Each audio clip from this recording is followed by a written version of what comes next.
Hey everyone, and welcome to this edition of Just Parlays with Chris King. I'm Jim Williams, and the madness is about to begin, Chris. I know that you've been breaking down the West bracket, but there's all kinds of fun stuff going on here, and we're going to get to that in a minute, but any observations from yesterday that you want to share? It was a little disappointing to see Wyoming lose. I mean, the big thing that bothered me the most was right before the half when Jeff Linder got called for a technical for standing near half court when we've seen people do that all season long. Mm-hmm. It just seemed like they were intent on pushing a Big Ten team through with the way the officiating was. I mean, Wyoming shot themselves in the foot turning the ball over so many times, Right. but I think that technical really sucked the life out of Wyoming right before the half. Yeah, And then between that and Maldonado's turnovers and everything else, they were in trouble. On the plus side, at least, Texas Southern, we talked about how Johnny Jones' team had turned it around after starting 0-7, and they took care of business. I feel bad that, that a team that plays in a smaller conference like the SWAC that gets an automatic bid then still has to fight to get into the actual field by having to play in a play-in game. Mm-hmm. To me, play-in game should be for teams that are at-larges. If you've earned the right to get into the tournament, then you've earned the right to be in the tournament. Right. You shouldn't have to play your way in. I think at-large teams should be the ones that play in these games, as opposed to just because you're from a small conference doesn't mean that you should be automatically damned to have to play somebody else in the actual 64-team field. Absolutely. All right, look, we got a whole bunch of promotions to get to, so let's get them first, and then we'll get to our information for those of you who are getting ready to fill out your brackets. And let's start with our buddies at BetMGM. Now, this is the first of two BetMGM deals that we have for you. Now, BetMGM is going to give new customers a risk-free bet on your first sports wager up to $1,000. Now, this is good for only new players. You are eligible for this bonus, and it must be claimed within 7 days after you sign up. Now, here's the deal. Very simple. Once you create an account and make your first deposit, place any real money on a sports bet between $10 and $1,000, and BetMGM will match it for you. Okay, so that gives you a really good opportunity to test out the BetMGM app and to do it in a way that is fun for all and helps you maybe double your money. Who knows? Let's see. Also, remember that you must be 21 years of age to participate. And as we always say here at Winners and Whiners and now at Max Sports Network, that the most important thing is you bet responsibly, okay?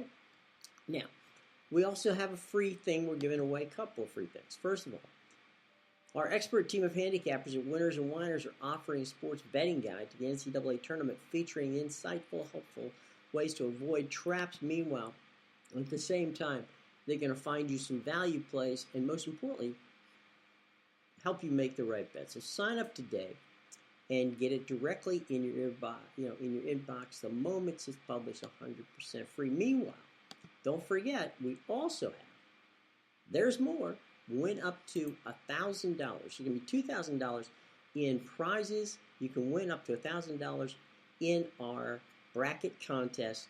And the best way to do that for the BetMGM for the bracket contest is to hit our show box below, and that's where you're going to find all the information on everything we have here with regard to our promotions with BetMGM, with Winners and Whiners, with Max Wagers, with picks and parlays, and all the information is in the show box below. So please take time to check it out, and we'll be back with some more promotions coming up in the not too distant future. But first, let's go to the tournament. First, Jim, let's look at Michael saying, good job saying last week saying that MLB would be back within 48 hours. Michael says you're in the know. Well, if you had the under on that, you would have gotten it, Michael. I was about 26 hours. But yeah, okay. It was fun. Now, and Ryan, aren't you glad you didn't play that Sharks-Kings parlay you were talking about yesterday? I told you to stay away from it. The Sharks, you're right, they blew it in overtime. The Kings didn't even get on the scoreboard. So hopefully, I know it's always nice to chase those big numbers, big plus numbers that come up, but they don't always pan out. Matthew had a good time at the Preds game last night. He asked us if we thought they could win. And I said once Casey DeSmith was announced as the goaltender, I gave him a much better shot at that one. And Nashville did beat Pittsburgh at home. Mm-hmm. But he had a good time at the game. And Sly's Jets beat the Knights. Everybody said, "Can you trust Vegas?" And I said, "Sure, you can trust them." Would I? No. And it turned out that they were absolutely brutal again as Vegas got beat 7-3 by the Winnipeg Jets. Moving on, this is an NIT game because, as you know, there's only two games in the first four tonight. Mm-hmm. One of them we'll get to next. Mm-hmm. But this is SMU taking on Nicholls State. I really thought SMU was going to get into the field. I guess that semifinal loss to Memphis is what knocked them out. But Tim Jankovic, he's done a good job with the Mustangs. Mm-hmm. They're 16-0 at home. Nicholls State, not a team that anybody really pays attention to because they're a small conference team that nobody is overly familiar with. They're a good offensive team, but they've run a lot, which always helps. They're 34th field goal percentage. They're 20th in 2-point shooting. They knock down better than 8 threes a night, but they're horrible at the free throw line. 63.1%. That means there's only 4 teams in the country worse than them when it comes to knocking down free throws. They have to deal with an SMU team that's pretty good on the defensive end of the floor, only giving up 67.2 points a game and holding teams to 39.8% shooting, including 44.6% from 2, 30.3% from 3. Meanwhile, SMU has the edge on the other end of the floor as well. They're 91st in scoring offense against the Colonials, 244th in scoring defense. Nicholls State 3-7 against the spread in their last 10 overall, 1-4 in their last 5 against teams with a winning record. SMU 6-2 against the spread in their last 8 on Wednesday. I know that the line's not pretty. We saw Texas A&M gas out for much of the first half yesterday before rallying to beat Alcorn State. But it's hard to argue when you're 16-0 at home and your opponent is 7-7 on the road. And SMU doesn't have the problem that Texas A&M did of playing 5 games in what would be, 6 days? Because they played Thursday, Friday, Saturday, Sunday, and then they were off Monday and they played Tuesday. SMU had played Saturday when they lost, but they had a few days off before that. I think the Mustangs should have run away with it and leave the Colonels in the dust. Well, we talked about SMU building a program down there that has been consistently good. And we're not just talking about, the basketball team, but the football team. And overall, they've been able to come back from the death penalty in pretty good shape. So good on the Mustangs. I like that number of 17-0 at home, which is definitely a good thing to have. And and you have to figure that means they also beat Houston at home. They beat Memphis at home. Mm-hmm. They beat Dayton. They beat Vanderbilt. Vanderbilt played well down the stretch. They beat Belmont yesterday. I thought Belmont was going to play better than that. They played well for the first half, then they kind of fell off. Well, they beat tournament teams. Kudos to the Commodores. Jerry Stackhouse has done a good job with that team. Mm-hmm. Absolutely. All right, so we're going to go now to a play-in game, and I know they like to call it the first 4, but the fact of the matter is, you're first in and first out if you don't win. So, Wright State, who we have been on most of the year, taking on Bryant. And I like Bryant, don't get me wrong. I picked them to beat Wagner in the NEC title game. I'm just concerned about what Bryant's going to do here. I mean, it obviously got ugly at the end of that game where they had to basically threaten to empty out the crowd which made no sense. You were up by 30 points. Why was your crowd trying to start a fight? Right. But Bryant, they're very good offensively. They're 32nd in scoring offense at 77.9.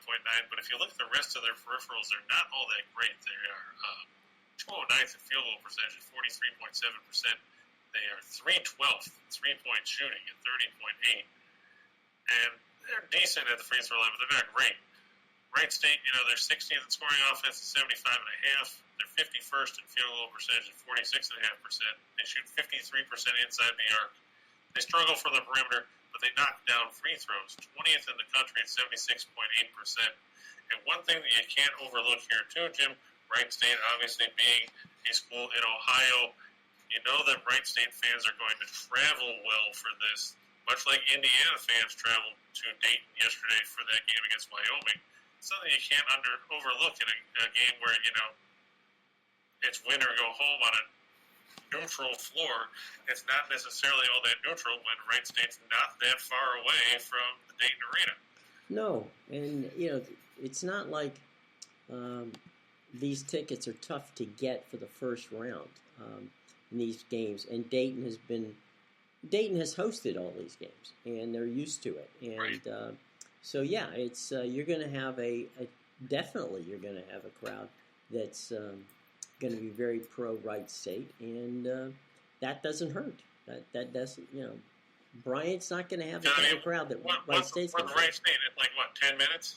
Well, maybe from the Dayton campus? I was going to say 15 if you count traffic, but yeah, it's not far.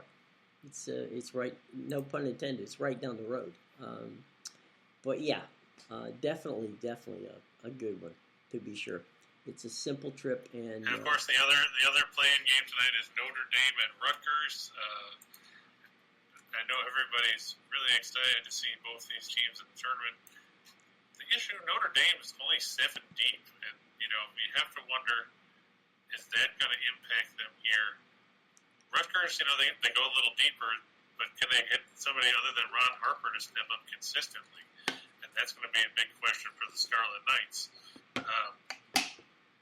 It's going to be an interesting game. I know the total actually moved up. It was 132. They bumped it all the way up to 134, but I'm not expecting offensive fireworks in that one. These are two teams that you and I... Yeah, go ahead. Oh, no, go ahead. I was just going to say, these are two teams that you and I weren't that keen on to get in the tournament to begin with. So, Right. I mean, the one time we picked Notre Dame, they lost to Florida State down there in Tallahassee. We all know how Florida State failed on the home stretch. Right. And then, Notre Dame lost in their first game in the ACT tournament, losing to Virginia Tech. I think the one thing that pushed them in over somebody else is the fact that Virginia Tech won the tournament. They won the tournament, so figure like, oh well, it couldn't be that bad. They got that, but no, it was. And a couple times the couple times we talked about Rutgers, we went against them back in December, and that's when Ron Harper hit that 3 to beat Purdue at the buzzer. Right, he went off. But they didn't score much down the stretch. You look at their numbers in their last 5. They scored 62 against Michigan, 61 against Wisconsin, 66 against Indiana, 59 against Penn State. And the only reason they scored 74 in their last game was because it came against Iowa, and Iowa likes to play track meets. That's true. And they usually win them. You're not looking at teams. Yeah, you're not looking at teams that are going to run. Both teams are subpar in tempo. Rutgers is 290th. Notre Dame is 251st. So I look for that one to be a grinded-out kind of game. It's probably going to go right down to the wire. It's going to be an interesting one for sure. What about... I don't foresee... I was going to say, I don't foresee either one of these teams going any further. Going deep into the tournament. Because you have to figure they'll end up playing Alabama, and if there's a team that's the antithesis of those two teams, it's Alabama. It's Alabama, because Alabama will run all day long and score points. So this is true. There's that too. We're going to come on at 2:00 tomorrow. Tomorrow, is there any of the first games there that as we get into the tournament? Any of the early games that might start before we get a chance to chat about them that piques your interest? Well, obviously, Colorado State is going to pique my interest because I don't believe Michigan belongs in the field. B, we had the whole travel fiasco with Colorado State, where I had to deal with a guy on Twitter who said that he hoped that Colorado State wouldn't get an itinerary so they couldn't travel and would have to withdraw from the tournament. And my response to that was, I hope that the entire Michigan fan base doesn't have that mentality, which I likened back to the original Karate Kid, where you remember the sweep the leg. That's what I said. I said, I hope that they don't have this sweep the leg mentality. Because let's face it, sure, I don't believe Michigan belongs in the tournament. I'm not going to change my mindset on that. They're here. That's great for them. But I'm interested to see how Michigan responds, how Colorado State responds. It's going to be an interesting game for sure. The other one that I'm looking at, Memphis and Boise State tip at 145.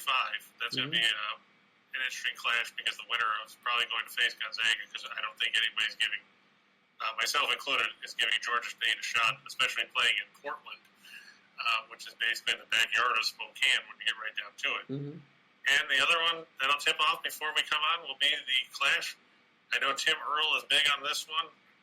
South Dakota State, the 13th seed, you got to watch out for the Jackrabbits because, like I said, they were the best three-point shooting team in the country, and it wasn't even close. Taking on Providence. Ed Cooley's team, they had a lot of success. They won the Big East regular season crown, but are they overseeded as a 4? And will they? You have to keep an eye, watch for the upset watch there, because South Dakota State is knocking down shots from the outside. They're almost impossible to stop. And you look at the Jackrabbits, it's not a one-man team by any stretch of the imagination. You've got, let's see, 1, 2, 3, 4, 6 guys that have hit at least 33s on the year, led by Baylor Shireman, who hit 75 and shot 46.6% from beyond the arc, the 16th best mark in the country. You've got Charlie Easley, who was 46 of 91. He shot 50.5% from 3. There's guys that can't shoot 50.5% at the free throw line. Right. This guy's doing it from 3-point range on contested shots. Right. If Providence can't stop that, they're in trouble. For sure. Now, you were saying, of course, they're playing in Portland, right? Is that what you're saying? Mm-hmm. And, that's an NBA arena that they're playing in. The good news is that it's not a dome. And the reason I say that is, for some reason, 3-point shooters, when they don't have that perspective of the, where the basket is, and you tend to lose that when your background is the dome, it makes it difficult. And so, absolutely, this is a game where if they can do it, this would be the opportunity for them to pull an upset. And frankly, I'm not so sure it would be an upset, to be honest. That's seeding-wise, it would be. Well, yeah. Otherwise, probably not. I don't know that that they're that much behind. But anyway, all right. So let's get to the ice, my friend, and see what's going on tonight. All right. Ice-wise, the Lightning. Whoops. Okay. Or the Flames, depending upon which one you want to go for. No, back to the Lightning first. The Lightning and the Kraken. Yeah, this game coming in from the Climate Pledge Arena in Seattle. The Lightning 38-15-6, 19-10-2 on the road. The Kraken bad, and we'll just leave it at that. It's going to be Andrei Vasilevsky, 31-11-4, 240 goals against, 918 save percentage, and 2 shutouts for the Lightning. Philippe Grubauer continues to get starts for reasons unknown to anyone else, because I'd rather see Chris Dredger if I was a Kraken fan. Grubauer 13, 25, and 5 with 321 goals against and 88 save percentage. That's not going to get it done. Tampa Bay 7th in the league in goals for, 3.36 a night, 12th in goals against at 2.83. The Kraken, well, the numbers speak for themselves. 3rd worst in the league in goals for, 4th worst in the league in goals against. Tampa Bay 79-21 in their last 100 after scoring 2 goals or less. They're coming off a 2-1 win over Vancouver over the weekend. 50-15 in their last 65 against teams with a losing record. 43-13 in their last 56 on Wednesday. Seattle 0-6 in their last 6 after a win. 0-6 in their last 6 with at least 3 days of rest. And 0-4 in their last 4 against teams with a winning percentage above 600. I think Tampa Bay is going to light them up. The first week came back on November 26th at the Amalie Arena when Tampa Bay earned a 3-0 victory. So the Kraken's still looking for the first goal in franchise history against the Lightning. They might get it, but they're not going to get very many. And Tampa Bay wins this one going away as they keep pace with the Panthers in a crowded Atlantic Division race.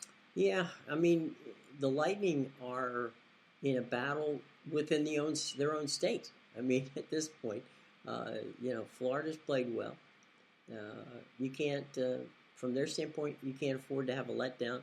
And Vasilevsky, he's been, at least the last 3 years, right there with the Vezina trophy for the best goalkeeper in the business. And there's no reason to think that tonight he's not going to, step up. Because, again, these are the kind of games, if you're going to be a defending Stanley Cup champion, you have to win.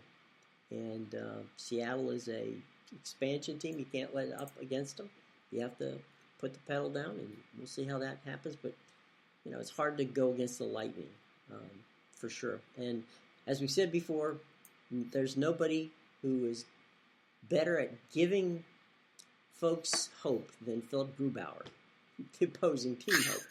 And it's like Sly said, it just reminds you what a good defense can do for you. He was decent in Colorado, and now he's got nothing in front of him outside basically Mark Giordano, who's probably going to be traded. Because he played well in Washington as well. So there's that. All right, so we kind of had an idea what's the next game, but let's just take it on anyway. Here we go.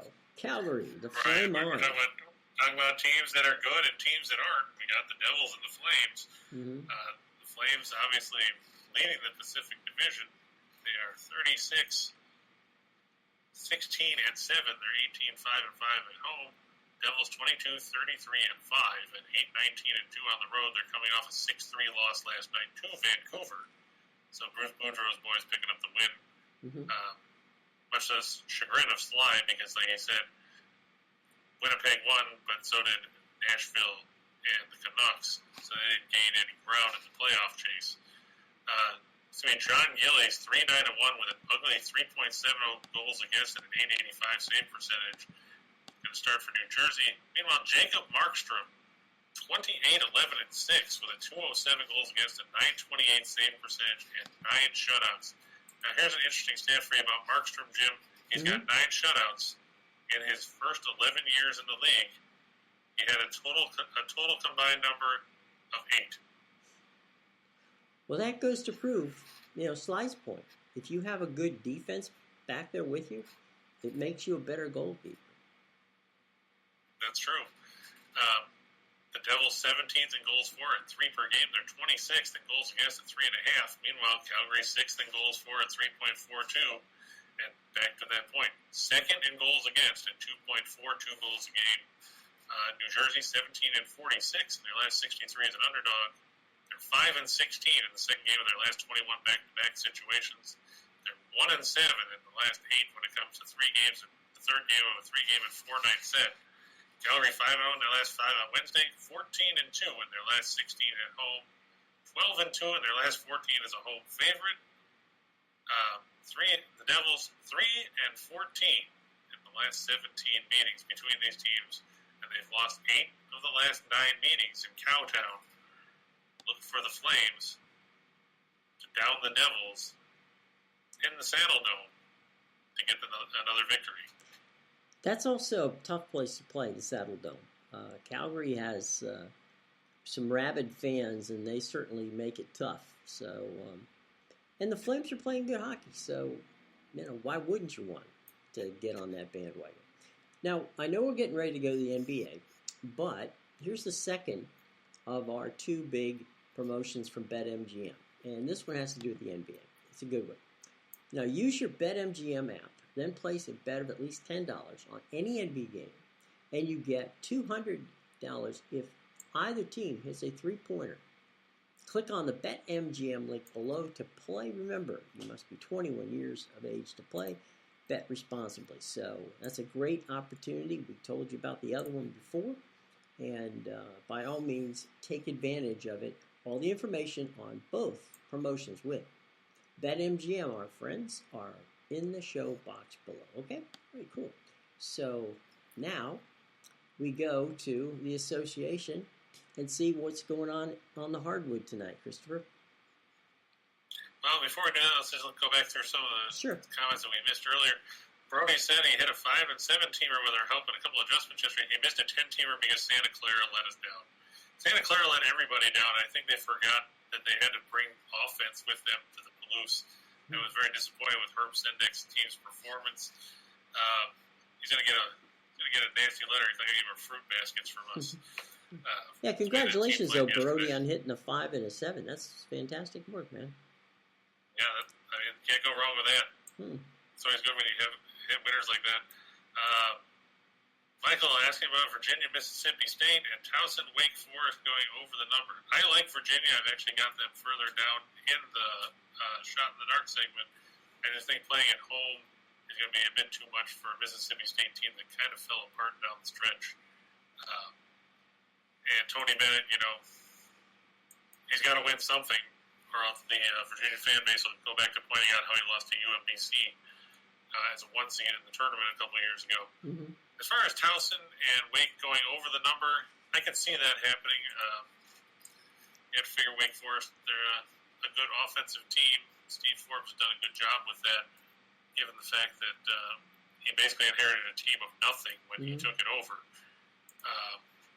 And Towson, they're another team that nobody really talks about because they play in a smaller conference. Wake Forest was 15th in the country in scoring at 79.5 points a game. They're 2/10 in scoring, defense is 70.2, so you have to think their average total this season was 149.7. Towson, they come in, Pat Scarry team 121st in scoring offense at 73.2. They play good defense, but playing in the CAA and playing a team from the ACC, same letters, different conference altogether. But I will say this: Towson usually doesn't beat themselves, which is, that was the big thing that I've seen with Towson this year. Is they can lose, but they're losing not because they aren't playing decent basketball. So that keeps them in most of the games. Towson's good on the offensive glass too, and that's something that Wake Forest is going to have to stop. But second chance points are the bane of any under's existence, but it's always beneficial for the overs. Absolutely. And you look at some of the numbers that Towson put up down the stretch. They hung 80 on Charleston, they hung 84 and 95 in back-to-back games against James Madison, 79 against UNC Wilmington, 86 against Elon. So the power is there for Scary's team to put up points. And like we said, Wake Forest, not exactly a powerhouse defensive squad when you get right down to it. Forbes' team, they gave up 76 to Miami, 76 to Duke. They gave up 80 to Clemson. They gave up 77 to Louisville, 76 to NC State. They gave up 82 to Boston College. So, they kind of tapered off defensively down the stretch, and they'll get their points. So I think going over that mark is probably a pretty good bet. As for BYU, Long Beach State, under 152, I'm sticking with it. I just don't think that Long Beach State is going to drag enough points out going on the road into Provo to face the Cougars there. And BYU, they pride themselves on playing decent defense. They're not going to score a truckload of points. Well, neither of these teams are tempo teams, are they? Well, BYU is 127th. Long Beach State is 27th. They like to run, but they don't shoot all that well. Right. So they get points, but they get points because of the tempo. They don't get points because they can actually shoot the ball worth the field. It's called volume. You shoot a lot of shots. Yeah, exactly. As David Spade would say on the old Hollywood Minute on Weekend Update on Saturday Night Live in the 90s, it's called volume. Right. Look into it. It's all about volume. So we got any more quick questions there that want to get to? Thomas said St. Louis over Northern Iowa. I actually wrote that game for Winners and Whiners, and I agree. The Panthers, they look completely dysfunctional when they lost to Loyola Chicago in the MVC tournament, scoring 43 points over the weekend. You have to wonder how motivated they are. They're also a one-dimensional team. They go through A.J. Green, and that's it. He was 4 of 20 against the Ramblers, and the Billikens can play some pretty good defense. I look for the Billikens, especially playing at the Heifetz Arena, to come up with a win. Michael said San Francisco, Murray State could be the best first-round game. I wouldn't argue that point. I wouldn't argue. Those are two teams that you and I were big fans of during the course of the season. That's the other USF. I think the Dons are I think the Dons are undervalued as a 10 seed. I think Murray State was probably undervalued as a 7 seed. I know the Ohio Valley. Yeah, it's not the Big Ten or the ACC, but it's tough to go 18-0 in a conference. I don't care what conference you're in. And they did well in a conference that had the number one team in the country and the overall number one seed in the country in Gonzaga, and they had St. Mary's. So, not for nothing. That's not and Santa Clara was in there too. I forgot that. Yeah. Man. And Matthew said he hit a 6-teamer yesterday. He had all 3 hockey overtime games. The Rangers, the Capitals, and the Panthers. And don't forget, Boston went to overtime before they beat Chicago. Free hockey, Marc-Andre folks. Fleury stood on his head. Yeah. So good for you there, Matthew. Always nice to see people win. The Kent State money line, Bryce, has that shifted again? Last I saw, Southern Utah was a 1.5 point underdog as far as the line went. Check BetMGM. I'm sure they have it. That's true. I just hadn't looked at any of the lines since this morning. I know the one thing I have to wonder about Kent State is Kent State going to be motivated for this game after basically getting jobbed out of going to March Madness? Because you have to think they should have been. It's going to be at Southern Utah, so it's going to be in Cedar City, I think is. So you gotta travel from basically Cleveland to Utah to play a game in altitude. So in a game you don't even want to really be in, I don't think, because let's face it, they're contractually obligated to go. Kent State got jobbed. Yeah, Kent State got jobbed. They should have been. They should have had their getting that suspension handed down at 2:00 in the afternoon on a Saturday for a Snapchat video that cost you your second leading scorer for the first half of that game, along with 3 other guys. Made no sense whatsoever. Since when does a conference intervene because somebody dropped a bunch of obscenities about another school in a Snapchat video? If that were the case, there'd be a lot of coaches that'd be in trouble. Exactly. It's the first time I'd ever seen something like that happen. It's ridiculous. Steen and Reichel, we all talked about it the other day. It made no sense when it happened. It makes no sense now. I just have to wonder, will Kent State be motivated here? Because I sure as hell wouldn't be. You got passed over, so you lost March Madness. You got passed over for the NIT. Right. So you end up in the basketball classic, and the reason why you're on the road probably is the same reason for the NIT. They want to put teams that are going to put, to quote Tony Schiavone, butts in the seats. Right. And I don't think people are going to turn out to watch Kent State play in some third-rate tournament when they were expecting to go to March Madness. Speaking of the basketball classic, the Merrimack-UMBC game that was scheduled to go tonight has been canceled. For lack of interest or what? I don't know. That's what I'm trying to find out. I wonder if it's going to be another travel thing. Because it just went up that it was canceled moments ago on off the boards. By the way, just got a press release from CBS that they're adding Bob Huggins to their staff of coaches to break things down during March Madness. So Huggy is going to be on CBS and TNT with their coverage, as well as TBS and all the other Turner networks that will be covering the games starting tomorrow. And of course tonight they're on True TV, which is yet another in the long line of Turner family of networks. So, meanwhile, any update on why they're canceling that game? I don't know. I'm looking, but I'm not getting anything coming up about it yet. I'm trying to see if... Well, where were they supposed to play? Let's see. It's supposed to be at UMBC. Okay, well, I can tell you that the weather here on the East Coast is there we sunny. go. UMBC withdrew. Oh. Okay. It says UMBC announced it's bowing out of the basketball classic.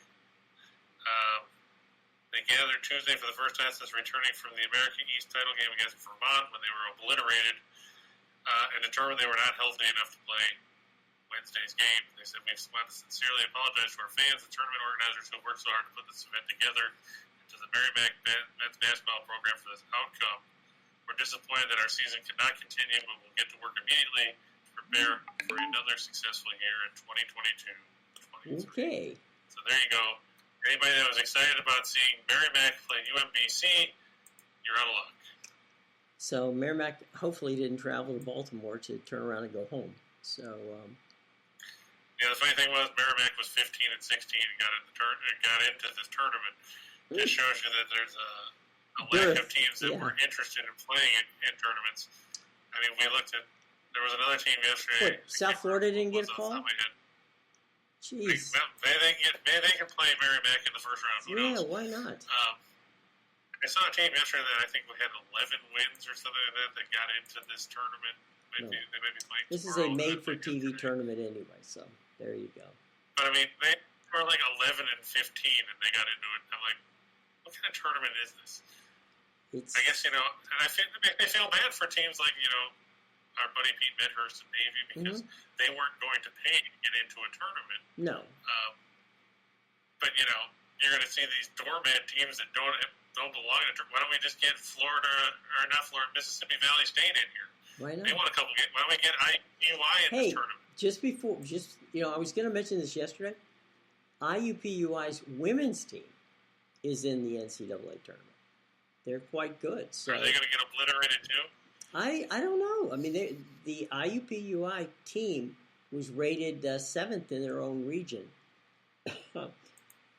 Not in the tournament, but in their respective region, in this Midwest region. So good on IUPUI's women's team for taking up for the men's team that unfortunately had to recruit band members to get enough people to play on that team. So anyway, let's go to the water boy. Yeah, exactly. Let's go to the NBA, and on the hard court there, the Wolves. Well, and as our buddy Tim Earl says, yep, he's told you over in the comments, and he told you we popped out for a couple minutes. It's a full-time job fading the Lakers. Say it's a full-time job fading Steve Alford. And if you've watched the Lakers lately, I feel sorry for you. We talked about it yesterday when they played the Raptors Monday night. I turned it on at one point, and I think it was like 27-6 or something like that. It was 33-12 after the first quarter, and the Lakers were 3 and 25 from the field. Everybody was talking about, hey, they only lost by 11. So what? The game was over after one quarter. Now they get to go on the road. They get to face Minnesota. The Timberwolves coming off that 149-139 track meet over the Spurs, where Karl Anthony Towns had 60 points in 36 minutes. And how about that? We saw 60-point games on back-to-back nights because Kyrie Irving went for 60 last night against the Magic. And Brody brings up a valid point when we were talking about bad teams being in the tournament. When he said, don't forget Chicago State. Yeah, there's but hey, the Cougars did beat the Jaguars in that rock fight that we talked about earlier this season, so there was that. Mm-hmm. But yeah, the Lakers, let's face it, the Lakers are bad. They're 27th in scoring defense at 113.6. They're 19th in field goal percentage defense. They're middle of the road in three-point defense. They're a mediocre team offensively. They average 111. They shoot 46.5%. I don't know if that 46.5% counts all the air balls or bricks that Westbrook has been throwing up. Because let's face it, whoever thought that bringing in Russell Westbrook to play on a team with LeBron James and Anthony Davis thought that was a good idea should be fired. Because, let's be honest. Wasn't a good idea. Let's be honest, that was never going to work. And it hasn't. That's why they're, a zillion games under 500. They're barely hanging on to a play-in spot, despite the fact that the West has the Thunder and the Rockets at the bottom of the conference. LeBron, of course, questionable again. LeBron, he'll probably play. I was just going to say LeBron. Go ahead, Jim. I was just going to say LeBron has really not hidden in any way, shape, or form his disdain for the front office and specifically the head coach of the Lakers. So my guess is that when this season is over, that we're going to see another head coach of the Los Angeles Lakers, despite the fact that it's not his fault that they're playing badly. as like Thomas said, the Lakers have won 2 games since the All-Star break. They're 2-8. The 2 games they won, LeBron had to go for 50. Right. So it's either LeBron scores 50 or the Lakers lose. And, he could potentially score 50 because Minnesota's not great defensively. But can they stop Karl Anthony Towns? And the answer to me is no, because we got to stop him with Dwight Howard. No. Not LeBron. Who else do they have? Yeah, not LeBron, because Towns is bigger than he is. So who else do they have that they could possibly match up on Towns? Let's just take a look at this great road. Yeah, Westbrook, you can just walk past him. Westbrook doesn't play defense half the time anyway. But, let's look. They got rid of DeAndre Jordan. I don't think Jordan would have stopped him either. No. But just looking at the rest of their rotation, they've got, you got to put Carmelo Anthony on them? Probably not. Trevor Maybe Ariza, in his prime. no. Yeah, but not now. No. The Lakers don't have anybody bigger than 6'10". And Karl Anthony Towns will just shoot over you. But so that's going to be interesting how they're going to try to match up on him. But how many let's just forget the Lakers for a moment. How many teams in the league can stop Towns? I get what I'm saying is he's an elite player. You don't even have a guy, as you said, over 6'10". How are you going to stop this guy? You're not going to stop this guy. Right, and that's going to be their big issue. As to who can stop, I would say probably a guy like Jokic. Because obviously Jokic is very versatile. Joel Embiid. Yeah. But you're talking about a handful of guys. Yeah. Right. Yeah. It's a small thing. You're not going to get they don't grow on trees like 3-and-D guys. Right. For sure. Okay.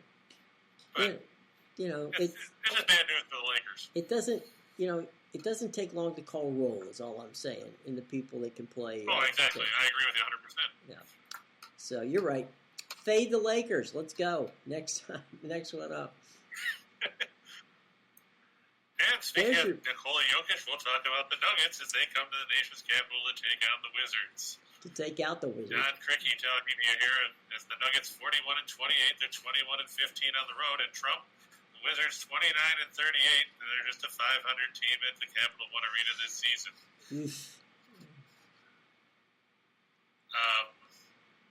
The Nuggets 12th in scoring offense at 111.1. They're third in field goal percentage at 47.7.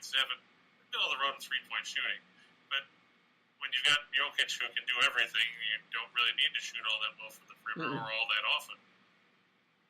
The Wiz 18th in scoring defense, 17th in field goal percentage defense. So a lot of 20s there for the Wizards. Yeah, 21st in scoring offense. They shoot the ball well when they're not turning it over. Right. Their 7th field goal percentage. They're 25th in 3-point shooting at 34%. The Nuggets 12th in scoring defense, 21st in field goal percentage defense, 6th in 3-point defense. The Nuggets 7-1 in their last 8 on the road. The Wiz 1-6 in their last 7 as a home underdog. 3-1 in their last 4 at home against teams with a winning road record. Denver, you're used to seeing them play well at altitude, but they played decently on the road. And this is another case of how are the Wizards going to contain Nikola Jokic? And it's going to be interesting to figure that out because you look at their injury report. Just checking to see if there's anybody that I'm missing. Obviously, we know Bradley Beal's not going to play. Bergen Carey is down in the G League. Okay, so it's just Beal on the injury report. Aaron Gordon questionable for the Nuggets. Michael Green is probable. Zeke Naji also questionable with the sore knee. He's not really a big factor. The big thing is if Gordon plays, they'll be fine. Even without him, they should be okay. We talked about yesterday Memphis being without Morant would be fine anyway, and they blew out Indiana by 33 points. Mm-hmm. And Thomas brings up a point. Rudy Gobert can stop Karl Anthony Towns. The one thing that's tough for Gobert sometimes, though, is switching out on the perimeter because, he's a good rim protector. Sometimes he's not necessarily all that great on the outside. He's gotten better on it. I I mean, I'm not going to argue with a guy who's won the Defensive Player of the Year 3 times. Mm-hmm. But yeah, he's a guy that could match up with Towns as well. But like Jim said, it's a short list. You're not going to be, it's going to be like you're reading off something that's 15 pages long, because it's just not the case. There's probably maybe 5, maybe 6 guys that can match up with him effectively, I would say, in the league. Yeah, that's about right. Before we get going here on some other stuff, let's remind people of a couple things. One, that our expert team of handicappers, or Winners and Whiners, are offering a sports betting guide for the NCAA Tournament, featuring insightful articles, some, of course, written by my partner in crime right over there, helping you avoid the traps and all the things that can happen.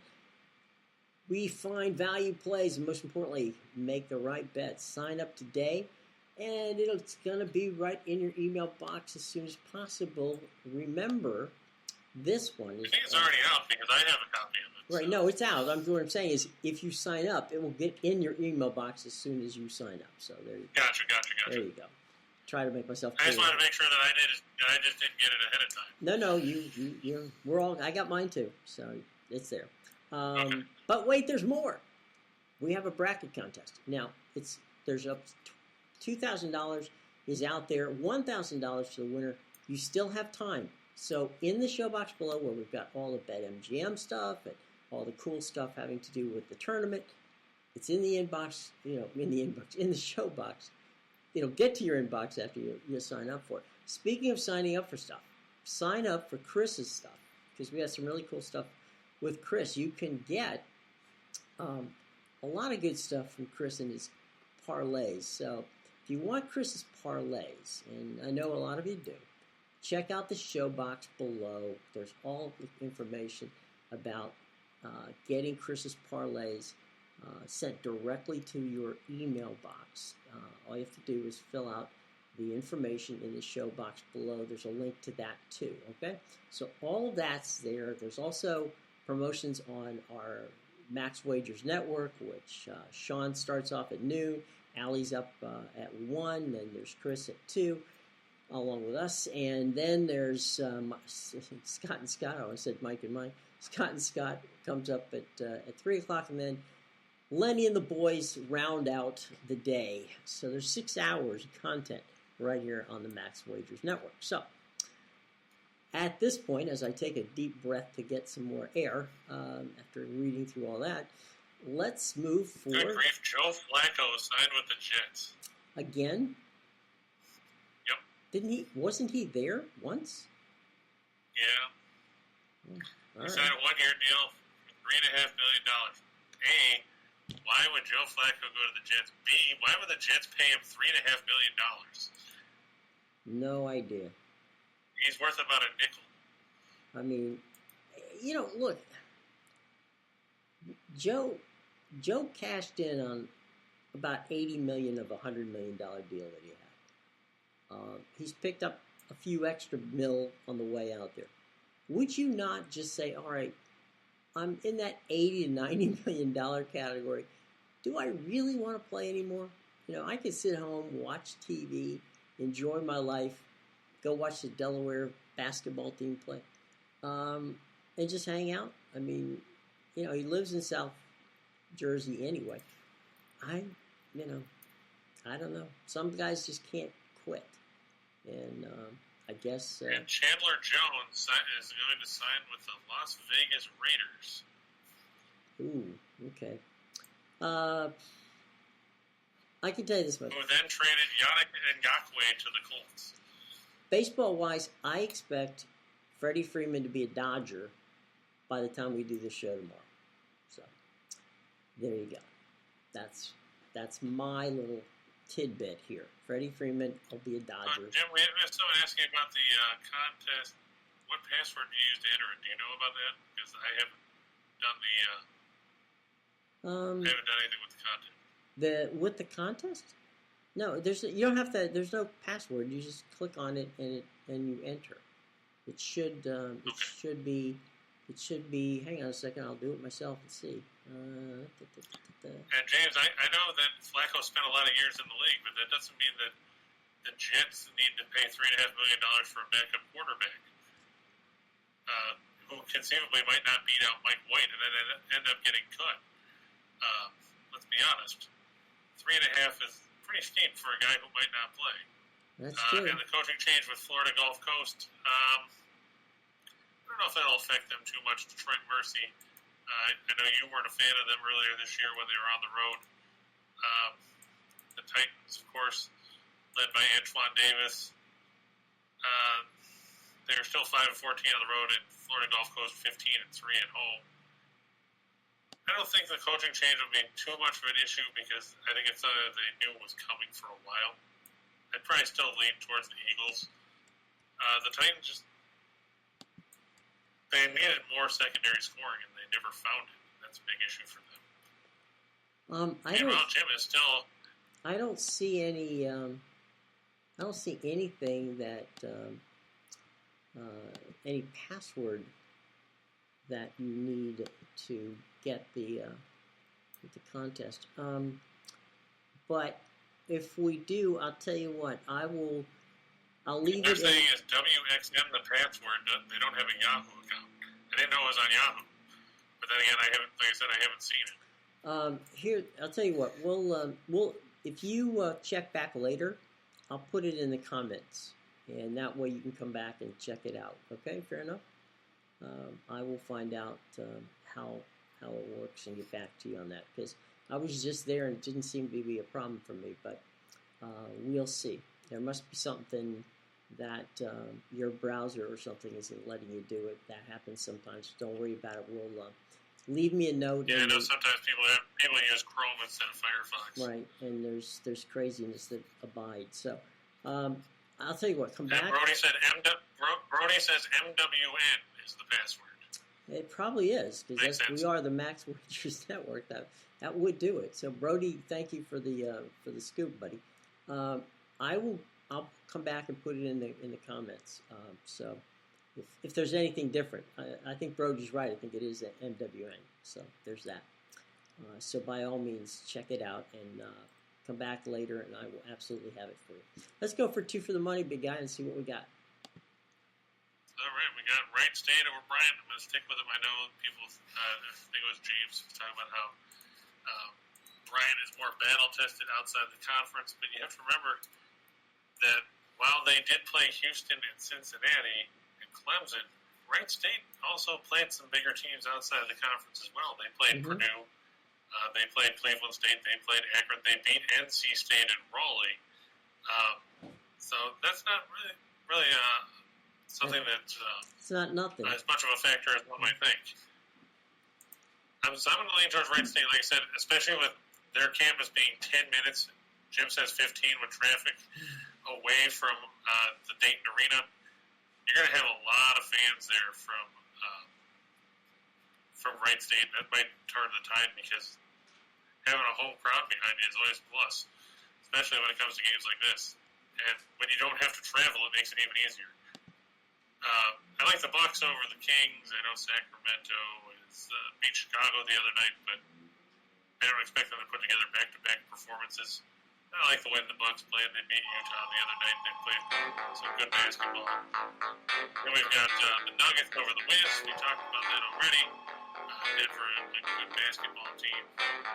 And I'm going to go with the Flames over the Devils, like we said. New Jersey played the second game of back-to-back. They got beat up by Vancouver last night. Markstrom has a massive edge over John Gillies. So I'm going to ride with Calgary at home over a tired New Jersey squad who has not had a ton of success out west. No, it's been tough for them in New Jersey, let alone going west. All right, so let's go from... This is true. Let's go from 2 for the money, 4 for the show. Yeah, Michael asked about Virginia earlier. I have them right here. I look for Virginia to beat Mississippi State. I just don't have a ton of faith in the Bulldogs after the way they played down the stretch. Sure, they beat South Carolina, but yeah, it's in Charlottesville. Okay. Sure, they beat South Carolina, but you know who else beat South Carolina? Pretty much everybody. Right. That's why Frank Martin got fired.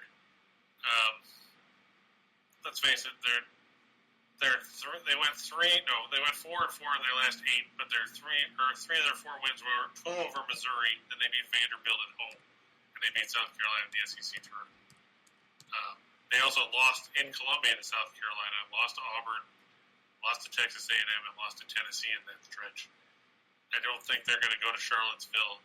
Everybody knows how Tony Bennett's team will bleed the clock and bleed everything else and make life absolutely miserable for you on the offensive end of the floor. I think Virginia over Mississippi State. Ryan was just going on 76ers. Over Cleveland. Cleveland's still dealing with a lot of injuries. Jared Allen with a broken finger. Philadelphia is healthy. They sure as heck better play better than we saw them play against Orlando and Brooklyn and against Denver when they faded down the stretch in the second half the other night. But I think, with a day off, they can regroup and get back in the win column over the Cavs. We talked about Tampa Bay over the Kraken. No reason to trust Seattle at this point. Be interested to see who they unload before the deadline. And, like Tim Earl says, fade the Lakers. Or the Fakers. They ought to make them. They ought to make them wear generic jerseys because that's an embarrassment to the Laker franchise. Kurt Rambis is disappointed as well. He's broken his glasses again. Yeah, he needs to get some more tape. Right, he's going to have to tape his glasses again.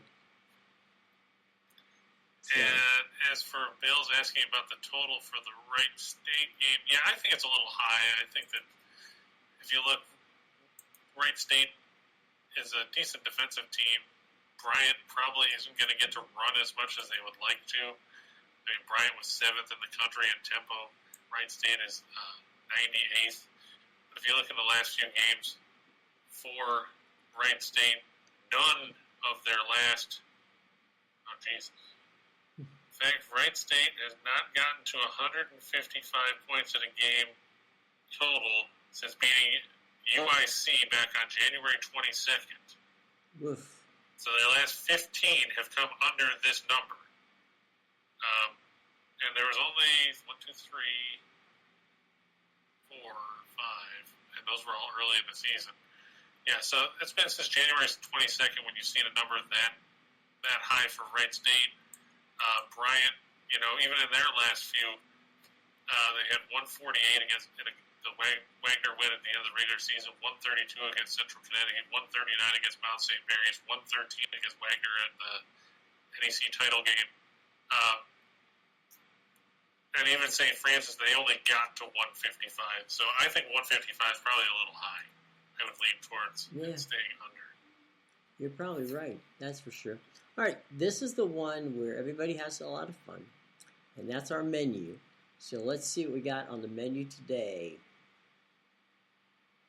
By the way, not for nothing, just to give Chris a little ups here, we talked about signing up for his parlays.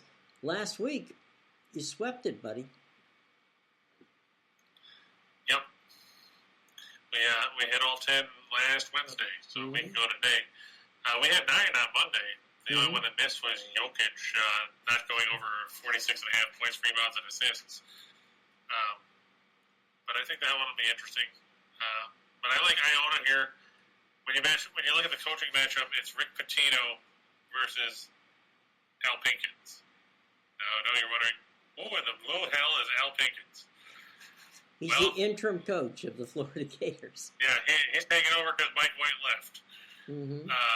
In a close game, I don't trust Al Pinkins when it comes to dealing with Rick Pitino. So I'm going to go with Pitino. And they're playing this at the O Center down at Gainesville? That is correct. Mm-hmm. But I'll take 6.5 or 7 points because depending on the books, I've seen a couple of books where it's gone up as high as 8. I don't think Florida's that good. Well, they're short, that's for sure. They're not deep. That's another problem. And, you'd mentioned something that's very important, and that is anyone inspired? And I don't see them filling the building, number one, for this game.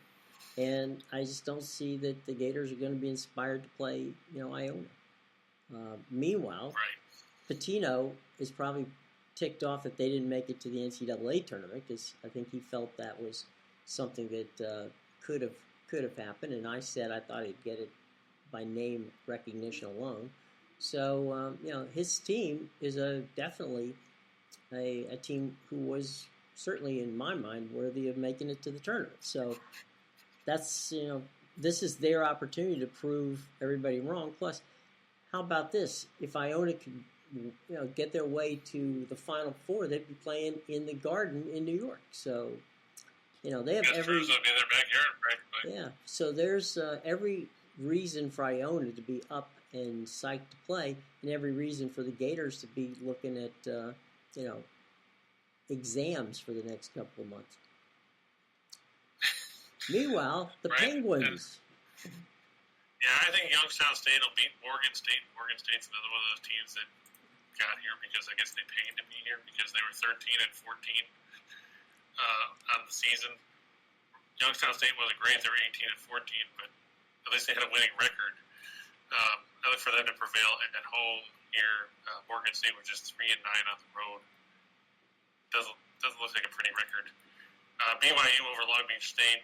Like we talked about, Long Beach State just doesn't have the momentum. At this point, they lost to Cal State Fullerton in the Big West title game. But going to Provo and facing a team like BYU is a whole different ball of wax than playing teams like Hawaii, Fullerton, Northridge, and the rest of those teams. I just think they're going to be overmatched here. Well, BYU's on their way out of that conference. Right. Because they'll be going, what is the Big 12? Yeah, they're going to the Big 12. Is that where they're going? Mm-hmm. Well, at least they'll have 11 teams then. Right. Southern Utah, I'm going to go with them over Kent State just because, like I said, I don't know if Kent State wants to be here. I mean, I know Bryce thinks they'll play with a chip on their shoulder, but the fact remains that I'm just worried about what their motivation is after missing out on the tournament. Well, you're also getting I just points. don't like the fact, right? And you're also dealing with, like you said, with the altitude. Mm-hmm. I'm a little worried about that as well. So I'm going to take Southern Utah. The Thunderbirds can pile up points. The one thing you got to watch out are Tevian Jones, their league scorer, done for the year with a wrist injury, but they've still got 3 other guys that average in double figures, and they're a dangerous team. I'm going to go with the Hawks, -1 over the Hornets. This line moved. Originally, Charlotte was favored by, I think, 2 or 2.5. Now it's switched the other way. Charlotte is a team that does not know what defense is. They're the Eastern Conference version of the Lakers. Atlanta should be able to pile up points, get the win. Right. I'm going to go with Toronto over the Clippers. Hey, Toronto's on the road. They beat Phoenix over the weekend. They beat the Lakers the other day. They didn't have to go anywhere for this one. So, hey, they're in the same building. Why not? Yeah, go for it. Let's be honest. I don't care who the New York Knicks are playing. They can be playing in the YMCA of Greater Brooklyn. They shouldn't be favored by 12 points over anybody. Portland has come back after getting beat by at least 30 points in 5 out of 6 with back-to-back covers. I'll take 12 points in the Trailblazers. To your point, the YMCA or the Boys Club of Brooklyn probably would be north of 12 points against the against the Knicks. Probably true. There's some guys that can ball over there in Brooklyn. So the Blue Jackets, I'm gonna take Portland. Yeah, I look for that game to stay under 6. I know that Ottawa's been in some high-scoring games of late, but when they met last time, it was a 2-1 game. I don't think it'll be quite that low. I think it'll probably be 3-2 or something like that. That's still going to end up under the mark. Could be 4-2. But I don't think they're going to get to 7. Tampa Bay and Seattle stay under 6. Like I said, the first meeting only ended up 3-0. Seattle doesn't score a whole lot. Tampa Bay doesn't give up a whole lot, and they don't need to score a whole lot to beat Seattle. And Minnesota -1 to 10 over the Bruins. The Bruins were stonewalled yesterday by Marc-Andre Fleury before escaping in overtime 2-1. They're playing the second game of back-to-back here. Minnesota's had a couple days off. Jeremy Swayman for the Bruins, Cam Talbot for the Wild. And Bill, we talked a little bit about Notre Dame, Rutgers. I think Notre Dame a slight edge there just because of the fact that, they got guys like Paul Atkins and Blake Wesley. They have a good experienced team, and Rutgers is so inconsistent where they'll put together that stretch like where they beat Wisconsin and Michigan State and those guys, and then turned around and barely beat Penn State. They beat Indiana on a buzzer beater. It's hard to put a ton of faith in a team that goes like this. S curves are great on an oscilloscope, but not necessarily when you're playing basketball. I'll give a slight lean to Notre Dame, but the one thing that concerns me about the Fighting Irish is the lack of depth. I mean, going 17 is a good way to get burned out, especially when you factor in whoever wins this is going to face Alabama, who will run you into the ground. That's Nate Oates' trademark. It was in Buffalo. It is here in Alabama. That's going to be a big task for whoever comes out of this one. Mike Bray has got some pretty extensive practice at coaching and tournament play. And, that's got to be a factor too. So, And speaking of Delaware, that's where he started his coaching career. That's right. Was in Delaware. That's right. We're heading over to the Irish. But let's talk a little bit real quick about our entire Max Wagers team. Midday Money with Sean Higgs starts at noon. Then comes Morning with our buddy Allie Burns. And Chris, you were on with Allie today. And you are... Yep, just briefly. You're the reigning king of Allie's Great Chaos program. So there's that, which is fun. At 2 o'clock, you got it. We're here.